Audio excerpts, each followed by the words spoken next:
Like the beam, because it's time for Nerdy for 30, the podcast where we talk about nerdy-ish movies for 30-ish minutes. My name is Kevin Bauer, a.k.a. the Critic's Choice. With me, as always, the People's Champ, Tim Keck. And today, we are talking about Season 2 of Loki. Season 2? Kevin, I want to describe the plot of Loki. I don't think I can. It is nonsense upon nonsense. It doesn't make any sense. It's about time travel, so it's actually a complete waste of everybody's time. Time is unraveling, but it's staying together. But also there's a machine that physically makes time work. But also if the machine breaks, then time will go out of control. And it's like, really, this is... None of this can exist. I mean, it's stupid. It's so stupid. The actors are great, and they unfortunately have nothing to work with. And then Loki's there, and they travel through time, and then they kind of do the same stuff again, and then they travel. I guess they travel in time, and then Loki becomes a time god, and that's it. That's the whole. Did I miss anything, Kevin? Did I leave any important details out that you can think of?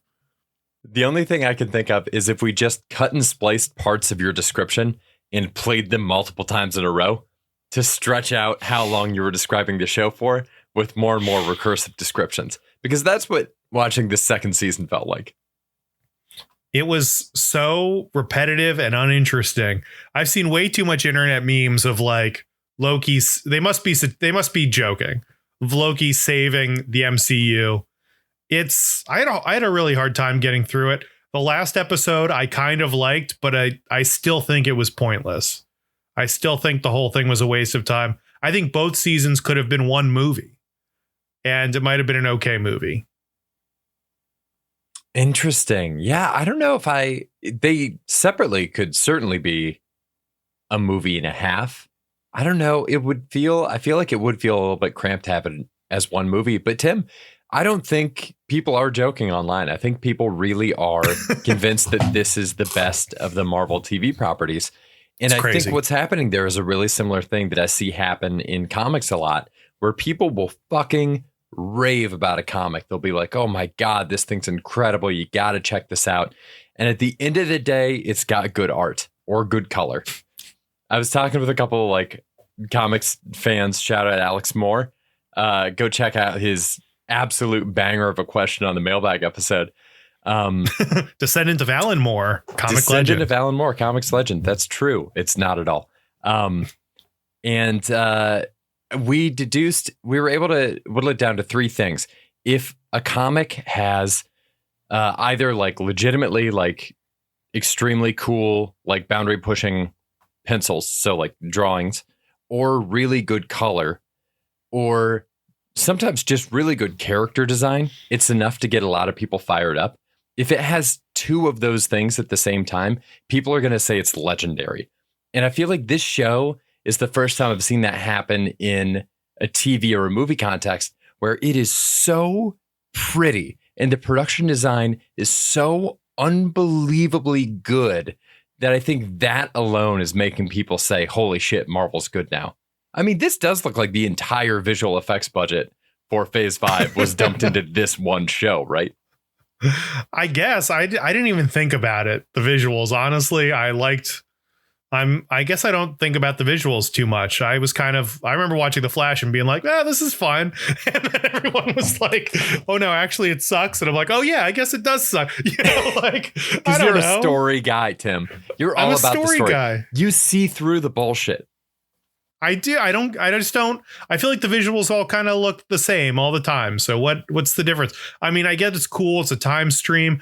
I think what you're saying jives with my theory that this reminded me of the movie Joker, which I hold up as one of the worst movies of all time.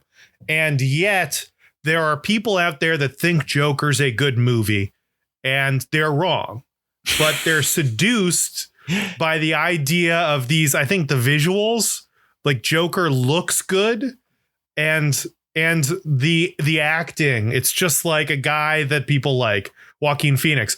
And then when you dig deeper, you realize it's one, not even remotely close to what the Joker's actual character is, and two, it's nonsense, it's bullshit, it's confusing. You're watching an actor go through the exercises that he should have done to prepare to play the role in a movie. It doesn't fit in with the DCU at all.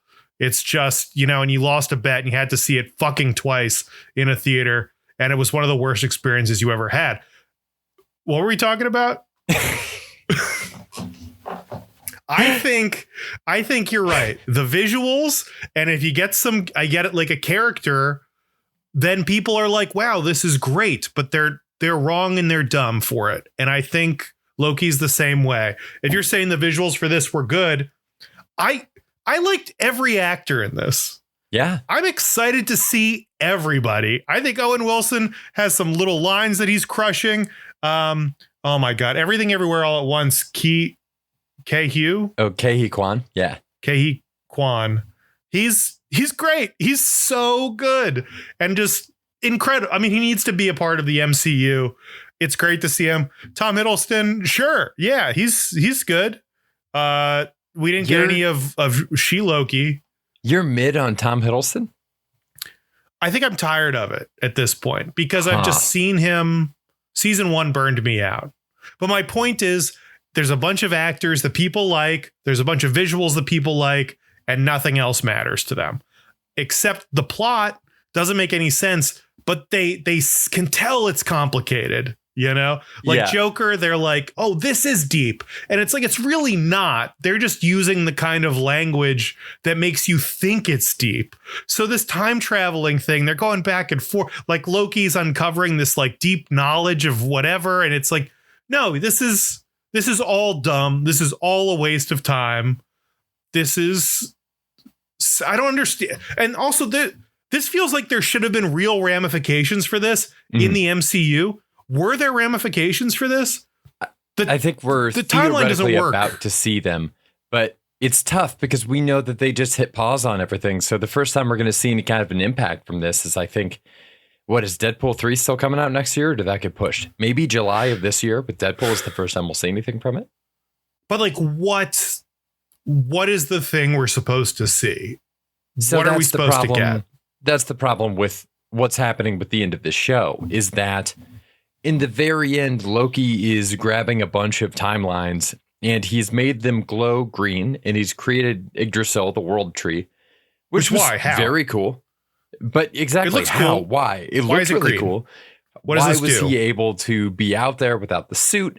Why, when everybody else was out there, were they having the suit just get burned off them layer by layer? But when Loki does it, it crafts a really cool evolution of his costume for him. Why does he have little tiny leather slippers as part of that costume? I guess he's not going to be doing that much walking. What is the gold inlay in that dark stone of the place that he's sitting that forms the throne? Why is it also in his crown? I think that somebody probably has an answer for those questions, but they did not give it to us, and the narrative suffered for it because there's only so much we can do watching somebody do something that looks cool, but it stretches our ability to care when we don't actually know any of the ramifications of it. I don't think there are any. I mean, it doesn't. So in the original, before the pre-end game, what is that, through whatever season 4, what do they call them? Sessions? No, what do they call the phases? Yeah, they're phases. Fuck that. And Doctor Strange in his movie introduces the concept of dimensions, and he's dealing with different dimensions and controlling time. In Infinity War, he mentions viewing multiple dimensions to see the outcome of this particular battle. So he's able to see different, what are their timelines, right? They're not, are they dimensions or are they timelines? Who knows? Who cares? And then we get into Loki, which is immediately off on a bad foot by just having Infinity Stones in a draw. I don't know if you remember that, where they're just like, oh yeah, actually the biggest event in movie making history, that was all bullshit and nothing matters. And now we're going to one up it with a mediocre TV show that isn't very well thought out. But like, so, okay, maybe now there's this tree of life. Now we have things mixing up. this isn't allowing Marvel to do anything that they couldn't have done before this show. Multiverse of Madness did it. It doesn't seem like that was even related to Loki or what Loki did. It just seems like it happened. Scarlet Witch is doing her thing with these different realities. It doesn't seem like this had any impact whatsoever on the MCU or what they wanted to do in any of these other movies. And thus it feels like a waste of time. They don't even have the end credits thing, the post credits thing, which no post credits on the last scene, I think is a problem. What was the last movie we were talking about where they didn't have it? Was it Quantum Mania? No, Quantum Mania, they did a Victor Timely shout out for this. What's the one that last one that didn't have it would have been. Oh, wait. Oh, Secret Invasion didn't do a post credit, did they? Oh, Secret Invasion didn't do it. Oh, of course, I forgot about that. I mean, that was complete trash and a waste of time. But these two things, right? Secret Invasion and Loki, they're both properties that don't mean anything. I mean, they're bad. They're dumb. They could not happen, and it wouldn't change anything. There's no way. They should have come up with a way to tie them in. If you can't even give us an end credits, like a post credits thing, a stinger, it's just the idea that this might show up somewhere else, then maybe don't do it. Maybe your whole project is a waste of time if you can't come up with one 15-second post credit scene to play at the end. Dude, I wonder if they had one and they had to cut it because of the Jonathan Majors stuff. Also, I think what really screwed over the multiverse saga so far is they had to trade spots. There was a delay on Multiverse of Madness because Multiverse of Madness, I think, was originally supposed to come out in like October of 2021. It was supposed to drop before Spider-Man. Yeah. And then Spider-Man, I think, was supposed to directly reference stuff that he had done in Multiverse of Madness and couldn't. So they had to come up with like a different reason, but then that still doesn't make sense because I can't believe that the entire scene where Peter asks Doctor Strange to, break the multiverse to get him into college. I can't believe that wasn't part of the script initially. I don't know. It's a headache. Someday it's going to take a long time. Someday I would love to know everything that went wrong behind the scenes to lead to what we're seeing on screen now. I don't want to put Loki in the same conversation as Secret Invasion because I still think that it's far and away a better show than Secret Invasion. Yeah. But like the time travel stuff is a real issue in this because it's like you said, all the pieces are there. The cast, incredible. The production design, incredible. The idea was, I think, a really hard sell, if we're being honest. And yet in the first season, they pull it off. They get people in on this idea that Loki is going to be going around in a time travel show.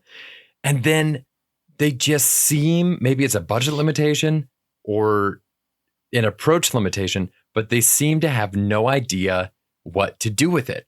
And I am confident that there are people on the internet who would listen to us talking right now and be like, you idiots, this is exactly how the time travel works. But the thing is, it wasn't clear enough to the viewer. And when you're doing something that is that complicated, they need to be able to grasp onto something. Like the movie Primer is probably the most complicated time travel movie I've ever seen.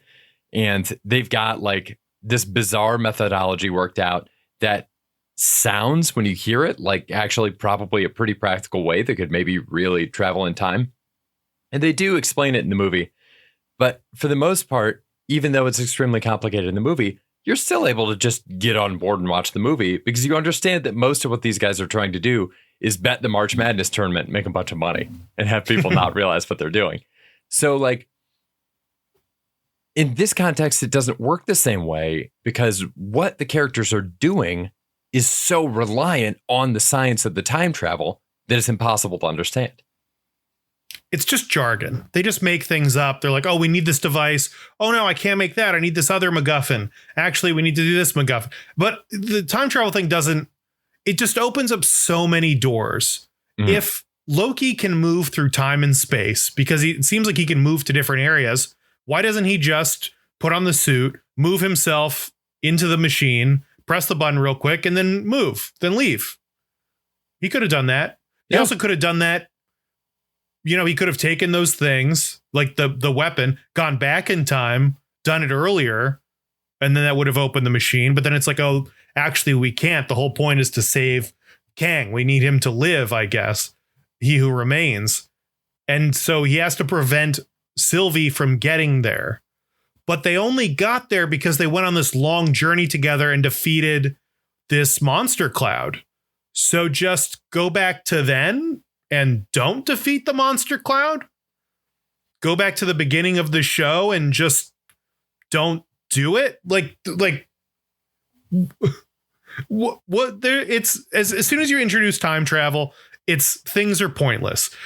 Either you go back and change time, right? If time is a linear thing and it's moving forward, you can go back in time and make a change. And then maybe that causes an alternate dimension or changes the future. If you can change the past, it'll change the future, in which case you've set yourself up to just continuously. Why not go back further? Why not do this other thing? Like, why not keep going and just getting everything you want and just doing everything the right way? There's no reason to be constricted to specific time periods.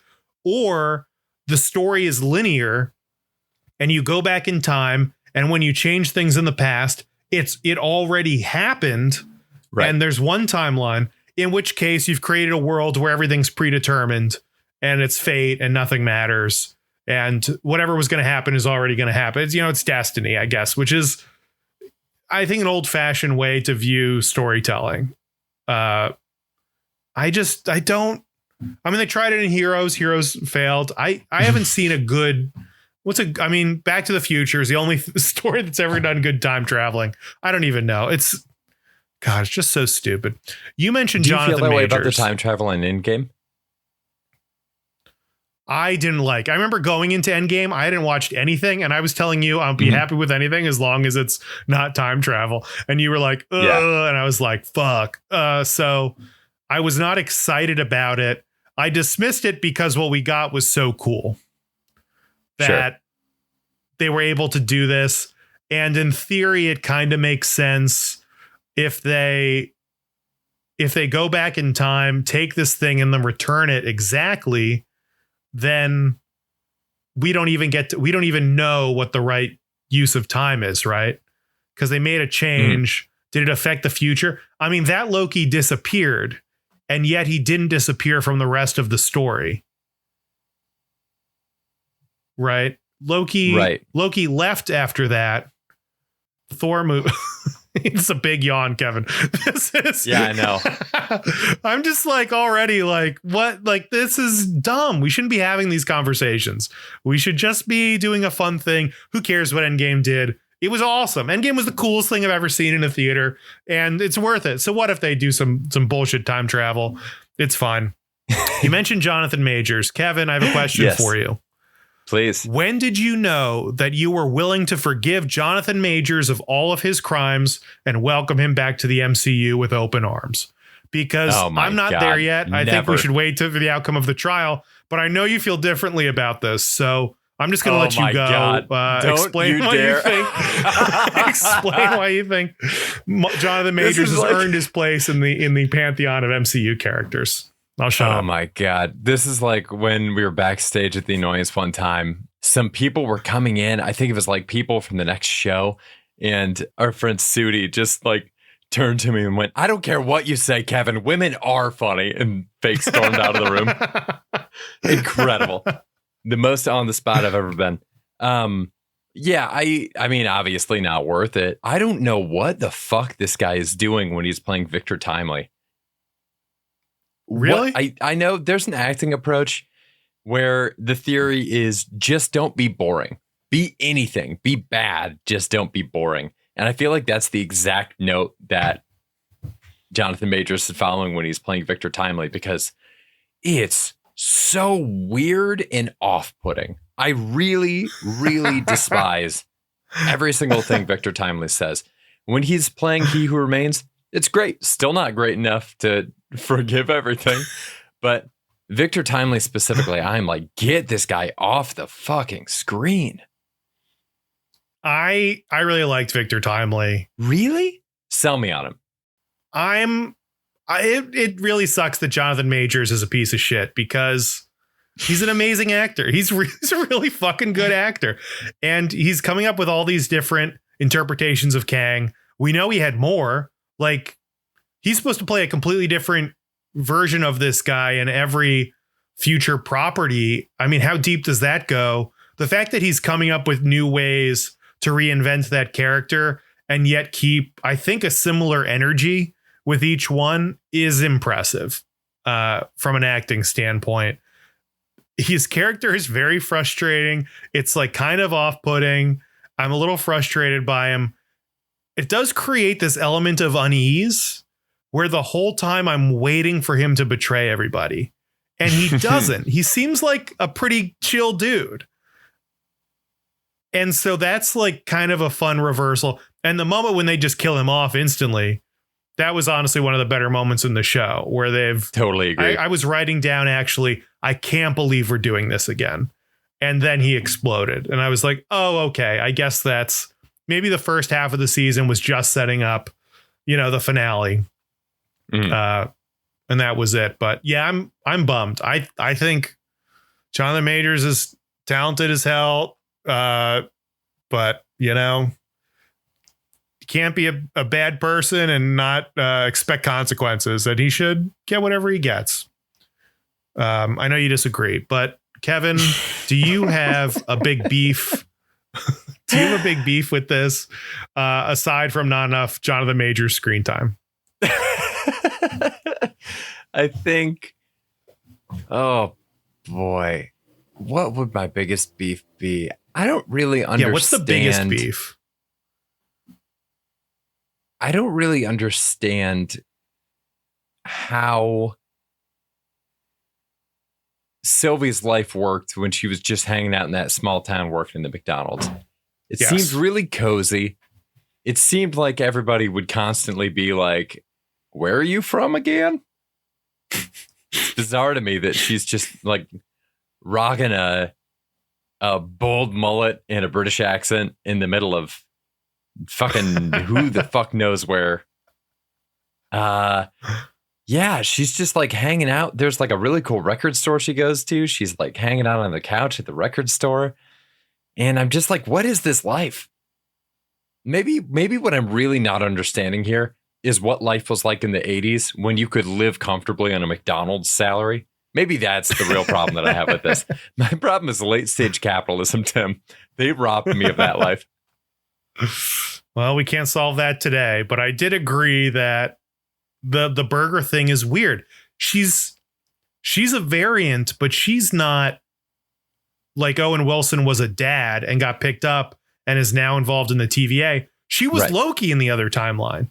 So this is her also just deciding it's a new thing. I mean, she reinvents herself in this. What is it about this that draws her to being a burger person as opposed to being Loki again? Is it that she's been chased her whole life? I mean, she was kind of on the run the whole time, right? As a variant.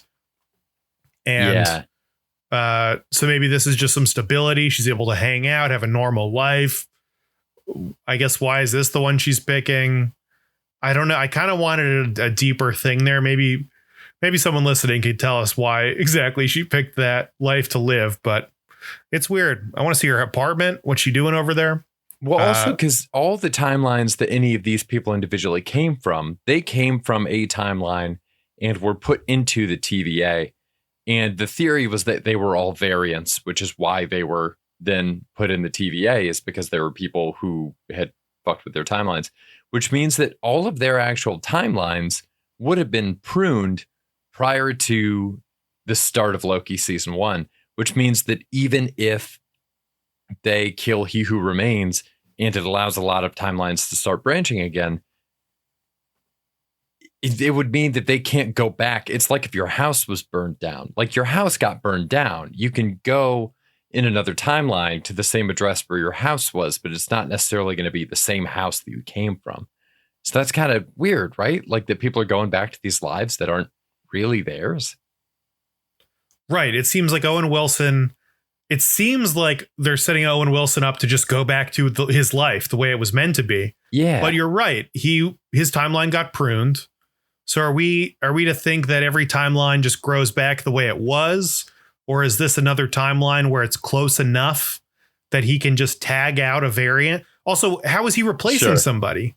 Because he's there the whole time as a dad. I was thinking that too. So yeah, how does he come back and replace it? Unless it's something like the Infinity Stones where they pluck him out of the timeline and drop him back in seamlessly. So it's a continuous thing. But again, you mentioned they prune the timeline that he's from. So that's not even something like there is another Owen Wilson in that timeline that he is, I guess, beating up and like, I want to see that scene of Owen Wilson just beating the shit out of himself from another timeline. And they both go into a room bloody. And then one of them comes out and you don't know if it's our guy or not. But then he makes his kids dinner.